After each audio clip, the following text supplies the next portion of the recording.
My house is old but dependable. Hello, good morning, Rutilio. Jesuits usually don't give punctuality. You must be a queer one. Good morning, fathers. Nowadays, social workers are rare birds in the city. You hardly get time to breathe. There's a steady flow of the sick, wounded, and dying. A lot of time and energy goes for conscientizing and organizing the women folk. The guards are hard upon the poor peasants, agitating for land reforms. But the Archbishop seems to be blissfully unaware of what is happening out in the villages. We had hoped they would pick Rivera to be Archbishop. He was our favorite candidate. I am disappointed. He is younger and well aware of the signs of the time.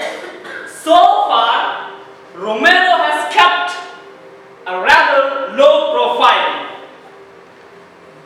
I am at a loss what to make of him. He is very kind-hearted man. At Santiago de Maria, I am told he never sent away anybody empty-handed. Now he is living at our hospital, and it is the same old story again. Romero is very much a conservative and is seen hobnobbing with the rich and the high government officials. He doesn't take kindly to change. See his writings and the radio talks. That may be so, but I have known him for some years now. We are very good friends, and he has struck me as a man of deep prayer and discernment. So, I am sure he will sooner or later wake up to the challenges of the times. But he does not trust us younger priests. Thinks we are all Marxists. Dash it! That is what all the older bishops and priests think. They have brainwashed Romero too. And what's worse, they go along with the government and the aristocracy, and they think we Jesuits are the real villains, teaching Marxism in our schools and colleges and selling it to the peasants. And the government and the army make capital out of it by getting aid and armaments from America by the shiploads. You Jesuits, at any rate, are clever devils. You know how to goodwin even the Pope. No wonder he kicked you all out of the seminary. Romero must be suspecting we are corrupting some of you. That may be why he has called us also here today. But if he is going to cling to tradition and conservatism, I am afraid things are going to be difficult for all of us. Please be seated. Here comes our Archbishop Romero. Good morning, my dear fathers, sisters, and brothers. Good morning, Monsignor. I have so much wanted to meet you all. Thank you very much for coming and for your gifts. Even the unpredictable Jesuits have turned up. Well, some of you are already known to me. The rest of you here, I will get to know soon. My brothers, the difficult times and the situations we are in now, the upcoming election, the attitude of the government towards the church makes it imperative and urgent that you and I should work together with perfect understanding and cooperation. This office is a huge challenge and a burden to me. I have not sought it.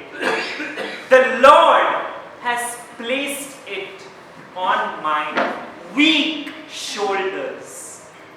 I very much require your support and your help. Let us cooperate in this sacramental reality that identifies us with the one priesthood of Christ that bears the human warmth of understanding, of mutual respect and loyalty and forgiveness, and all the human virtues that nourishes our supernatural communion on the natural psychological levels. Any questions? Your Grace, the general impression is that you toe the line of traditional conservatism. Is this true? If so, how would you reconcile it with the turbulent time we are passing through in this country?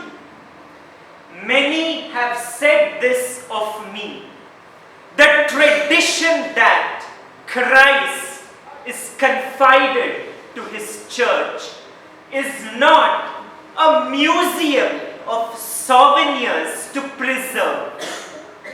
It indeed comes from the past, and it is to be loved and preserved faithfully.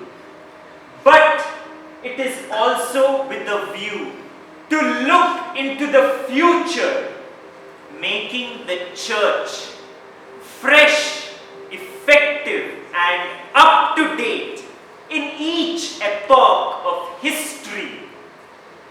Change in the church is not an infidelity to the gospel, but it comes from the very depths of the faith, and it indeed makes it even more faithful to be better identified with Jesus Christ.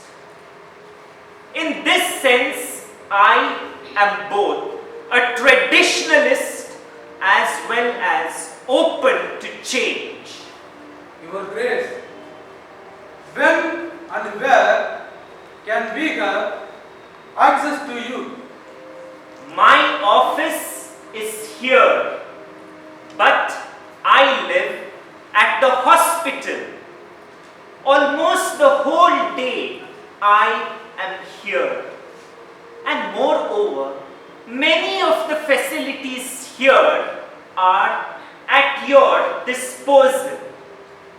Monsignor, how far can we support and encourage peasant movements for the women's and human rights?